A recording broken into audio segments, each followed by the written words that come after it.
इतना जहरीला है। कहने लगे कि इतना कितना भी जहरीला हो, जब इसने पूरे जल को इतना जहरीला बना रखा है, जब तब मुझे कुछ नहीं हुआ तो ये जग भी जाएगा तो मेरा क्या कर पाएगा।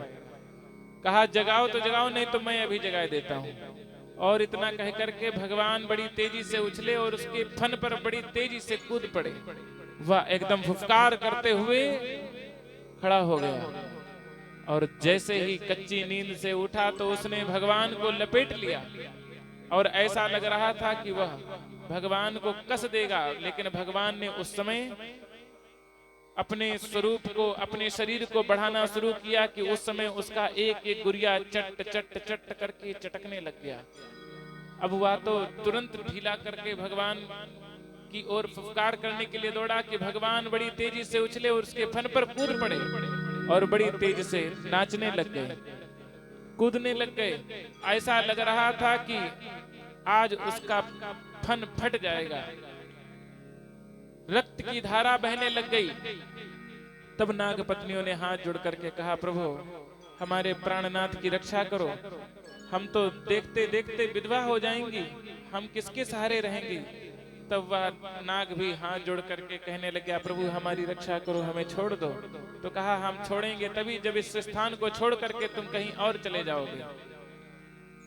इस प्रकार से जब कहा तब कहा कि प्रभु आपने मुझे दंड दिया, मुझे दंड स्वीकार है, लेकिन आप ये बताओ कि मुझे इतना क्यों मारा।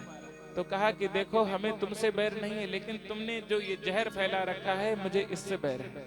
तो कहा प्रभु ये बतलाओ हमको बनाया किसने, हम जहां भी जाएं, हम अगर कहीं बाहर निकल जाएं तो जो भी हमको देखेगा वह हमको मार देगा। अब ये बताओ हमको बनाने वाला प्रभु कौन। तो कहा हम। तो कहा ये बताओ उसमें जहर किसने भरा। तो कहा वो भी हमने। तो कहा फिर बताओ फिर हमारी इसमें क्या गलती, सब कुछ प्रभु आप ही करते हो, अब बताओ हम कहाँ रहे जा करके। तब उन्होंने भगवान ने कहा कि देखो तुम पातालपुरी में जाकर के रहो और वहां तुम्हारा कोई कुछ नहीं बिगाड़ेगा। तो कहा कि मैं इस स्थान पर इसलिए रहा कि यहाँ सांप बस आवत नहीं। तो कहा कौन। कहा वह गरुण, यदि वो मुझे बाहर कहीं देख ले तो मुझे वो खा जाएगा। कहा कि ऐसा क्यों। तो बताया कि हमारा गरुण से बैर है, शाश्वत बैर है, क्योंकि हमारी माता और गरुण की माता एक बार इन्होंने बिनता और कद्रू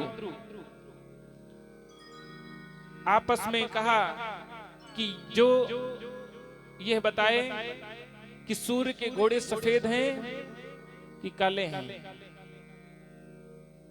तो बिनिता गरुण की मां थी।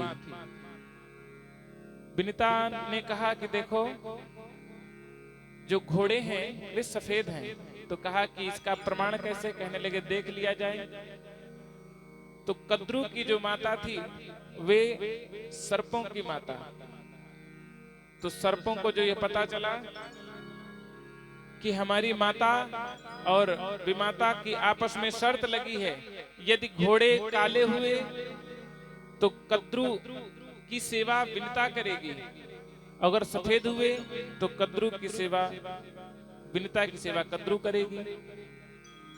इस प्रकार से जब प्रत्यक्ष प्रमाण लिया गया तो कद्रू ने अपने पुत्रों को आज्ञा दी कि तुम घोड़े में चिपक जाना ताकि घोड़े सफेद की बजाय काले प्रतीत हों।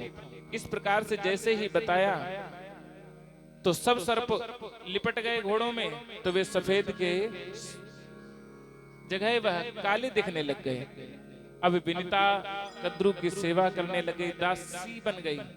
ये बात जैसे ही गरुण भगवान को पता चली कि हमारी माता को इस प्रकार से छला गया, तब गरुण ने संकल्प ले लिया कि मैं सर्प प्रजाति ही खत्म कर दूंगा और एक एक करके खाने लग गए। तब यह कालिया नाग गरुण के भय से काली इधर यमुना नदी में आकर के छिप गया, जहां एक संत के शाप के कारण वह गरुण इस यमुना तट पर नहीं आता था, क्योंकि अगर वहां गरुण आता तो वो जलकर के भस्म हो जाता। इस प्रकार से वह कालिया नाग उस स्थान पर छिप गया। अब कहा कि प्रभु हम अगर जाएंगे तो गरुण मुझे खा जाएंगे। तब भगवान कृष्ण ने कहा तुम्हें गरुण अब नहीं खाएंगे, क्योंकि मैंने अपने पदचिन्ह तुम्हारे शीश पर लगा दिए हैं, अब तुम्हें गरुण कभी नहीं खाएगा। इस प्रकार से भगवान का आशीर्वाद प्राप्त कर अब कहा कि प्रभु आप हमें हमेशा अपनी शरण लगाए रहना और अपने चरणों का दास बनाए रहना, भगवान से कह करके। और कहा कि प्रभु अपने हमारे शीश पर अपने चरण रख दो। और भगवान फिर उसके शीश पर अपने चरण रख करके फिर वह कालिया नाग यमुना के ऊपर आया। और इधर वृंदावन में समस्त गोप ग्वाल नंद बाबा को, यशोदा मैया को, रोहिणी को, सबको बताते हैं तो सब भागते हुए रोते चिल्लाते हुए यमुना के किनारे खड़े होकर के कन्हैया कन्हैया पुकारते हैं। और उसी समय कन्हैया ताता थैया करते हुए कालिया नाग के ऊपर से निकल आते हैं। बोलिए कृष्ण भगवान की जय। और भगवान बड़ी तेजी से उछले और इसके बाद मैया ने हृदय से लगा लिया और कालिया नाग भगवान को प्रणाम करके उस स्थान से छोड़ करके दूर चला गया। बोले कृष्ण भगवान की जय हो। आगे श्री सुखदेव जी श्रवण कराते हैं कि इस प्रकार भगवान ने जल तत्व की शुद्धि करी। आगे भगवान ने यज्ञ पत्नियों पर कृपा करी। उसी वृंदावन में ग्वाल बालों को बड़ी तेजी से भूख लगी तो कहा कन्हैया कुछ खाने को मिलेगा क्या? तो कहा कि जाओ उस स्थान पर, वहां यज्ञ चल रहा है, वहां कुछ यज्ञ पत्नियां हैं, ब्राह्मण लोग हैं, वे तुमको जरूर कुछ ना कुछ खाने को देंगे। और वहां गोप ग्वाल जब जाते हैं तो विप्र लोग मना कर देते हैं, तो कहते हैं तुम यज्ञ पत्नियों के पास जाना, वे भगवान की भक्त हैं, वे तुम्हें जरूर कुछ ना कुछ खाने को देंगी। और जिस समय वह यज्ञ पत्नियों के पास जाते हैं, उन विप्रों की पत्नियों के पास जाते हैं, तो वे खूब बड़ी श्रद्धा के साथ गोप ग्वालों को भोजन कराती हैं। भगवान उन पर कृपा करते हैं। बोले कृष्ण भगवान की जय। एक दिन की बात है, भगवान गौओं के साथ, गोप ग्वालों के साथ गौचारण हेतु जाते हैं कि भगवान सब लोग अपने अपने घर से खाने को कुछ ना कुछ ले जाते हैं, लेकिन उस दिन भगवान कुछ खाने को लिए नहीं ले गए। सब लोग खाने लग गए तो कहा कि देखो आज मैं कुछ लेकर के नहीं आया हूं, क्या कुछ लोग अपने में से थोड़ा थोड़ा मुझे खिलाओगे कि नहीं खिलाओगे? तब तक मनसुखा ने बढ़िया कढ़ी निकाली। भगवान को कढ़ी अति प्रिय थी और जैसे ही कढ़ी निकाली तो वह खाने लग गया। तो जैसे ही भगवान ने देखा कि ये तो कढ़ी खाने जा रहा है और मुझे कढ़ी बड़ी प्रिय है, भगवान ने झट से कटोरा छीनना चाहा, लेकिन मनसुखा ने जबरदस्ती उस कटोरे को मुंह में लगाया और खाने लग गया। और जब अधिक खाएगा तो फैलेगा। भगवान ने उसके मुख में मुंह लगा दिया तो ऊपर से देखा कि ब्रह्मा जी ने कि ये कैसे ब्रह्म है? मैंने सुना कि ब्रह्म का अवतार हो गया, ये ब्रह्म तो जूठन भोजन कर रहा है। आज ब्रह्मा जी को मोह हो गया।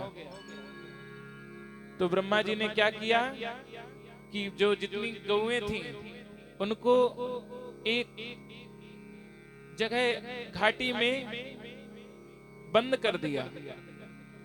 अब सब गोप ग्वाल देखें कि अपनी गैया किधर गईं, आज कहीं दिख नहीं रही। ब्रह्मा जी ने भी सोचा कि अगर ये ब्रह्म होंगे तो ये जान जाएंगे कि हमारी गैया कहाँ है। भगवान सब समझ गए।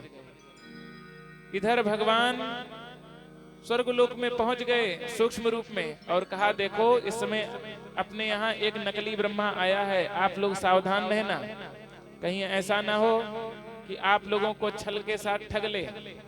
और इतना कह करके भगवान चले आए।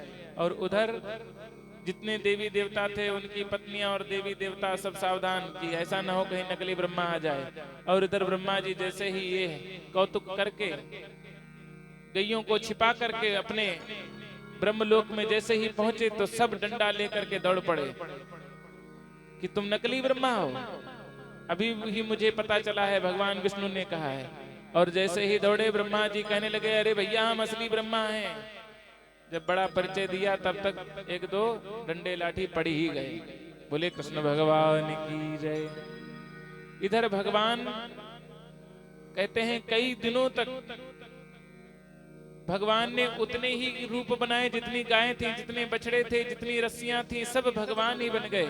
अच्छा ये बलराम जी नहीं जानते थे। सब वैसे ही जैसे रोज जो गाय जहां जाती थी वो सब वैसे ही यथावत। अब ब्रह्मा जी को समझ में ना आए कि ये वाली असली है कि वो वाली असली है, हमने जिनको बंद किया। अब ब्रह्मा जी को समझ में नहीं आ रहा। तब ब्रह्मा जी भगवान कृष्ण के पास पहुंच गए। तो जैसे ही बलराम जी ने देखा कि अरे ये कौन है, ये तो ब्रह्मा जी आ गए, तो कहा कि प्रभु ये कौन सी लीला।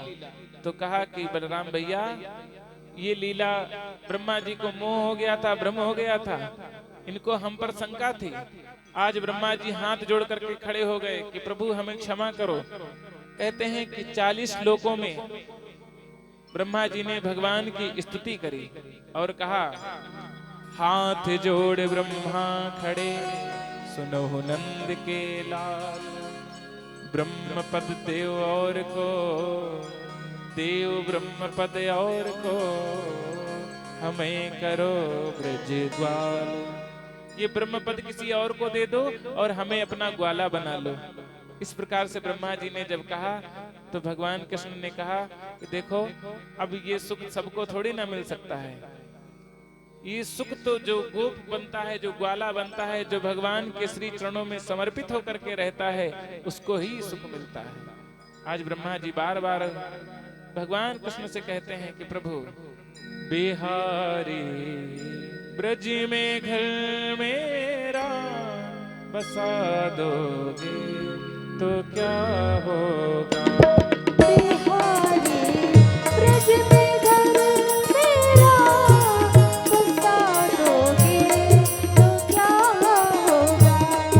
बिहारी ब्रज में घर मेरा बसा दोगे तो क्या होगा।